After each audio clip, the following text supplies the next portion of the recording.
One ordinary morning in Indonesia, the ring of fire stopped pretending to be quiet. At 0444 on the remote island of Halmahera, Mount Ibu punched a dense column of ash into the dark sky, its seventh eruption in just 1 week. Barely 4 hours later, on crowded East Java, Semeru answered a fresh blast of ash rising above villages that still remember when its slopes turned into rivers of burning mud in 2021. These are not random coughs from distant peaks. 2 volcanoes are shifting into a higher gear at the same time along the same arc.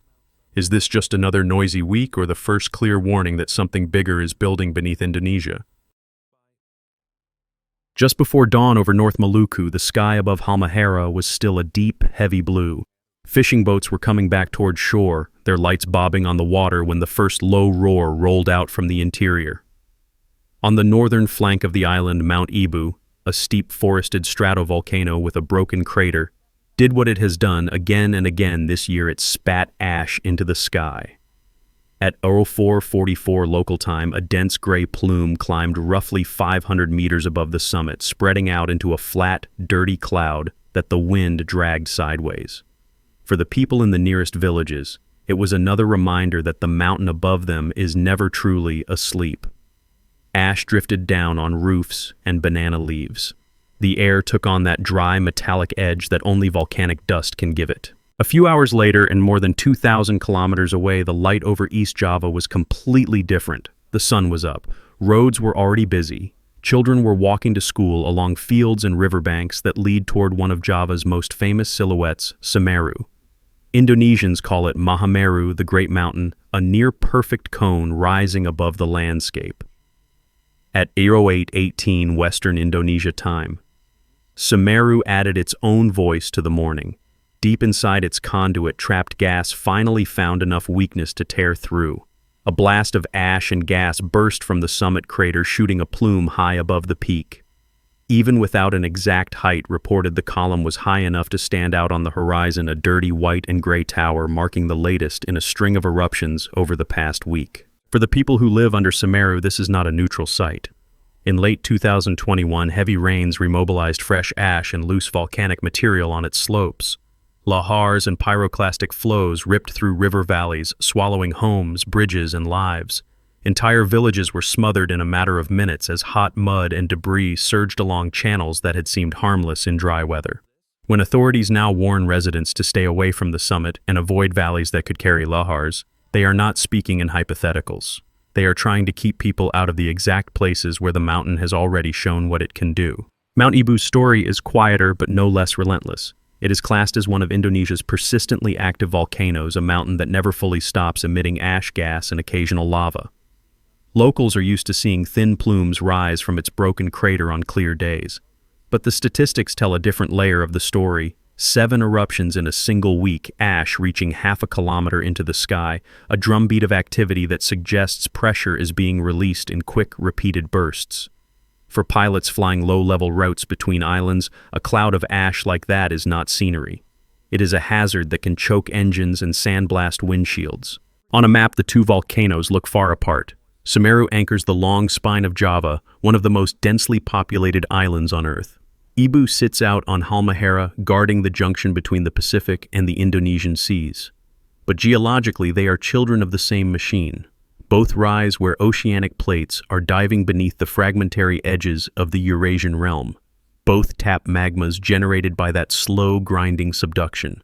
And both in the same week have shifted into a more restless state, sending up repeated pulses of ash and gas along the same fiery chain. From the streets of Lumajang or the coastal villages of North Maluku, these eruptions are everyday disruptions, masks against ash roofs to sweep fields to check. From space, they appear as twin smudges of gray rising along the Indonesian arc. From the perspective of a geologist watching the region's seismic and gas data, they are 2 points of light blinking faster along a system that never truly powers down. The question is not just what each volcano will do next on its own, but what their simultaneous awakening says about the state of one of the most dangerous volcanic arcs on the planet. At first glance, a 500-meter ash plume from Ibu and a fresh blast from Semeru might sound like routine noise in a country that lives with more than 100 active volcanoes. Planes divert people, sweep ash from their yards, authorities issue the usual radius warnings, and life goes on. But if you zoom in on what these two mountains have been doing over the last week and then zoom back out to see where they sit on the map of Indonesia's arc, the picture becomes more unsettling. The first layer of danger is frequency. A single eruption can be written off as a cough. 7 eruptions from Ibu in 1 week, plus repeated blasts from Semeru over the same period tell a different story. These volcanoes are not merely venting once and relaxing. They are pulsing. Each small eruption is a pressure valve opening and slamming shut again, a sign that gas and magma are moving through the conduits in short, sharp bursts, rather than in a gentle, steady trickle. The more often that happens, the more chances there are for a pulse to misfire, for a collapse inside the crater, a blockage in a narrow throat, or a sudden surge of gas that converts a small ash plume into something far more violent. The second layer of risk lies in where the danger actually sits. Neither Semeru nor Ibu threatens most people with lava flows creeping silently across the landscape. Their most lethal weapons are pyroclastic density currents and lahars, fast-moving avalanches of hot gas ash and rock or concrete-like floods of mud and debris. Semeru, in particular, has already shown how quickly these can form. When heavy rain falls on fresh ash and loose tephra on its steep slopes, the water mixes with that material, turning river valleys into channels for roaring mud flows. Anyone standing on a bridge, a riverbank, or a road that crosses those channels can go from safe to gone in minutes. Every new eruption adds more loose material to those slopes. Ash that seems harmless when it settles as a thin gray blanket on roofs and fields becomes raw fuel for future lahars once the rainy season deepens. The same valleys authorities are now warning people to stay clear of are the ones that have already carried deadly flows in living memory. When you have a mountain that is erupting repeatedly and a population that must live, work, and travel along those valleys, you have a recurring collision between necessity and risk. Ibu's pattern is different, but no less concerning. Its smaller, frequent eruptions mean that the sky around it is rarely completely clean. For local communities, that means chronic exposure to ash, breathing problems, contaminated water sources, damaged crops. For aviation, a volcano that stays on week after week is a constant navigational hazard. Jet engines do not care how high the ash plume looks from the ground. Fine volcanic particles can melt inside turbines, welding onto blades and causing thrust loss or failure.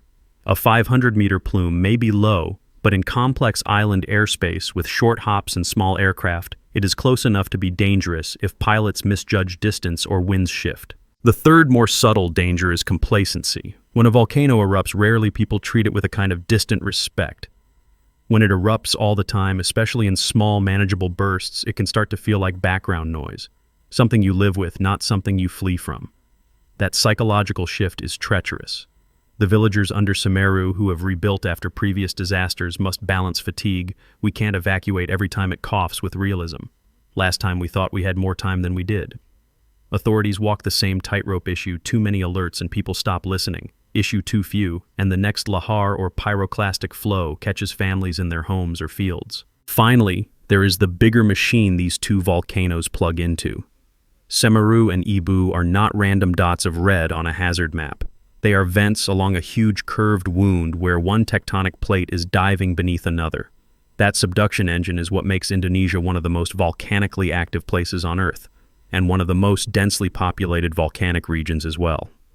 When two separate volcanoes along that arc both shift into higher gear in the same week, it does not mean a cataclysm is guaranteed. But it is a reminder that the system feeding them is very much alive, loading and releasing energy in a region where tens of millions of people live within reach of ash mud flows, and in the worst cases, tsunamis triggered by volcanic collapse. Individually, Semeru's new plume and Ibu's 500-meter ash column might look like small chapters. Together, they read like another page in a longer story of a volcanic arc that never really rests, and of communities that must decide over and over how close to stand to mountains that can change their lives in a single bad morning. To understand what Semeru and Ibu are doing this week, you have to peel the map back and look underneath Indonesia. The archipelago sits on a tangle of plate boundaries where slabs of ocean crust are being pushed down into the mantle. As those slabs sink, they heat up release water and melt the rocks above them. That melting creates magma. Hot, buoyant, gas-rich melt that rises through the crust, searching for weaknesses. Every classic cone along Java, every broken crater on Halmahera is a relief valve on that subduction engine. Semeru and Ibu are simply two of the loudest valves right now. Inside both mountains, the same physics rules apply. Magma rises into reservoirs a few kilometers below the surface where it can stall, cool, and separate. Crystal-rich, sticky magma tends to trap gas. The more gas that accumulates, the higher the pressure. If the conduit between the reservoir and the surface is open, gas can leak out slowly in small explosions and puffs of ash. If it narrows or gets blocked by solidifying rock, pressure builds until something gives. The repeated blasts from Semeru and the 7 eruptions at Ibu this week suggest systems that are constantly charging and discharging like pistons in an engine. Most cycles end with modest ash plumes. But if a blockage holds too long, the same physics can drive a much more violent failure. That is why Indonesia invests so heavily in its volcano monitoring network. Across the country, the volcanology agency PVMBG maintains observatories for dozens of active peaks. Semeru has its own post where seismometers planted in the ground record every twitch and fracture inside the mountain. The signal from quiet rock is almost flat. The signal from moving magma and rising gas is not. Volcanologists learn to recognize the low rolling tremor of magma pushing upward, the staccato pops of shallow rock breaking the patterns that often precede a change from ash plume to pyroclastic flow. Similar instruments around Ibu listen for the rhythm of its frequent blasts, building a catalog of what normal restlessness looks like so that deviations stand out. Seismology is only one layer. On and around these volcanoes, GPS stations and tiltmeters measure how the ground itself is moving. A GPS antenna bolted to bedrock can detect changes in position of just a few millimeters. If Semeru's flanks swell outward or upward as magma accumulates, that subtle inflation appears as a slow drift in the GPS data. Tiltmeters sense when the slope of the ground changes by tiny fractions of a degree, as if the entire mountain were breathing in and out. From space, radar satellites use a technique called INSAR to compare images of the same ground taken weeks apart, creating interference patterns that reveal where the surface has risen or dropped. For scientists, a map of widening fringes over Ibu's summit or Semeru's upper slopes is a clear sign that something is pressurizing the system from below. Then there is the chemistry of what comes out. At some craters, instruments sniff the air for sulfur dioxide and carbon dioxide, gases that escape from magma as it rises. When those emissions spike, it can mean fresh magma is pushing closer to the surface. Changes in the ratio of different gases over days or weeks can signal a shift from a stable degassing system to one that is sealing up and building pressure.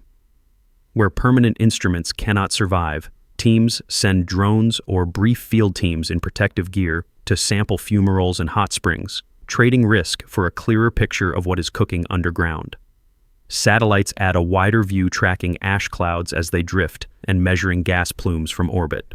Aviation agencies rely on those satellite detections to reroute planes long before a pilot's windshield turns gray. All of this data flows back to human eyes and ears. At PVMBG, duty officers watch real-time feeds from seismometers, GPS stations, cameras, and gas sensors. They compare current patterns with previous unrest at the same volcano and with behavior at other volcanoes in the arc. When they see signs that activity is escalating, more tremor, more ash, more deformation, they raise the alert level, tighten exclusion zones around the summit, and warn local authorities. In Java, that can trigger loudspeaker announcements in villages, text messages, radio bulletins, and in some places sirens that tell people it is time to move away from river valleys and unstable slopes. Around Ibu, where communities are smaller and more scattered, village leaders and local disaster agencies become the crucial link, relaying warnings by phone, motorbike, and mosque loudspeakers. Modern technology has dramatically improved Indonesia's ability to see what its volcanoes are doing. Yet even with seismometers, satellites, and sensor networks, there are hard limits. Instruments can show that pressure is building, that magma is on the move, that a vent is becoming more explosive. They cannot say with certainty whether the next burst from Semeru's conduit will be another ash plume or the start of a collapsing column and lethal pyroclastic flows. They cannot promise whether Ibu's 7th eruption in a week is just one more routine blast or the point where the dome inside its crater finally fails. In the control rooms, volcanologists know that every decision, to raise an alert, to urge evacuation, or to hold steady, is a bet made with incomplete information. So as Semeru and Ibu continue to pulse ash into the sky, Indonesia's monitoring systems are doing exactly what they were built for: listening, measuring, watching for any shift from manageable restlessness to real danger. The question that hangs over every new plume is simple and brutal. Will the instruments give enough warning before one of these mountains makes its next much bigger move? When ash leaves a crater, it does not care about hazard maps or alert levels. It follows the wind and the shape of the land. The people living under Semeru and Ibu are the ones who have to turn lines on a government bulletin into real decisions in the middle of an ordinary day. On the flanks of Semeru, the first sign many residents get that the mountain is active again is not a seismic graph, but the sound of grit on their roofs. Ash lands like a dirty snow clinging to tiles and plastic sheeting, turning rainwater black in barrels and gutters. Children cough more, eyes sting, farmers walk their fields and see a film of gray over their crops. A thin fall can be survivable and even fertilizing in the long term. A heavy one snaps branches, ruins vegetables and rice, and adds dangerous weight to poorly built roofs. People have to decide whether to keep working outside or pull back and absorb the loss of a day's income. Closer to the rivers, the consequences are more immediate and more deadly. Every new eruption that drops fresh ash and loose rock onto Semeru's steep slopes reloads the mountain for future lahars. When the rains come, water gathers in narrow gullies, mixes with that loose material, and accelerates downhill as liquid concrete. Villages that sit near river channels do not need a direct hit from a pyroclastic flow to be wiped out. A lahar can arrive silently at first, then with a roar wrapping around bends and under bridges. For families who remember 2021, the sight of dark water rising in a channel after an ashfall is no longer just another rainy day. It is a warning that they may have minutes to move or none at all. Authorities try to push that decision point back in time. After eruptions like the one at 0818 this morning, local disaster agencies check ash thickness, river levels, and weather forecasts.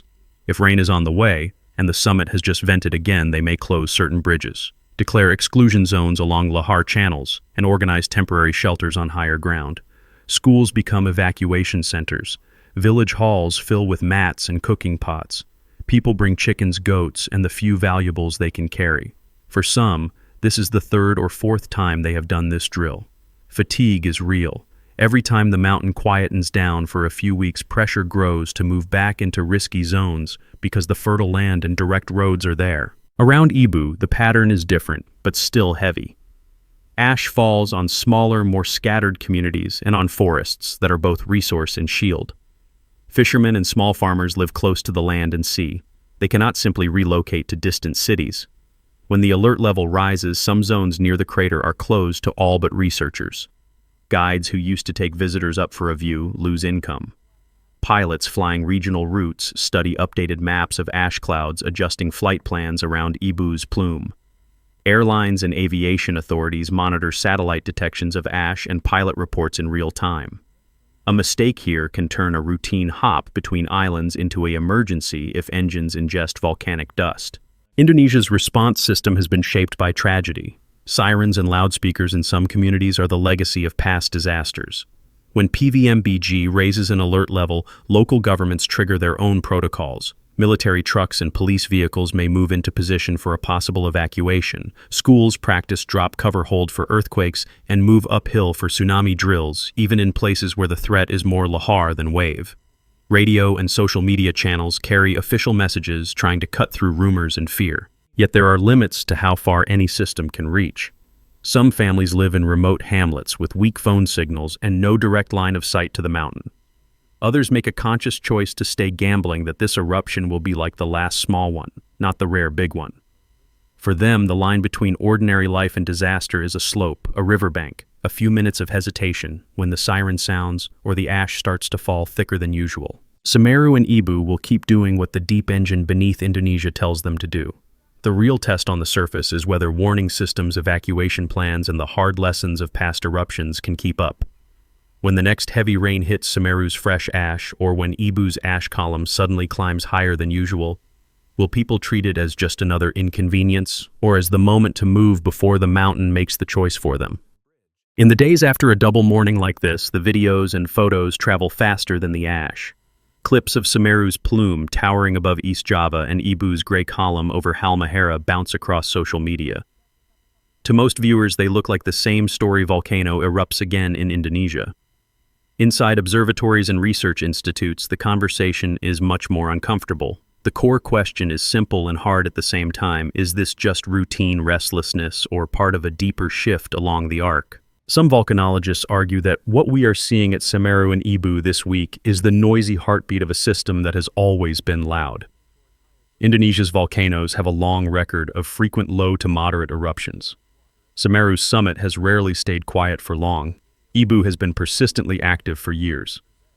In this view, a week with multiple blasts at both is not a herald of something new, but a reminder of what normal looks like on one of Earth's most active volcanic chains.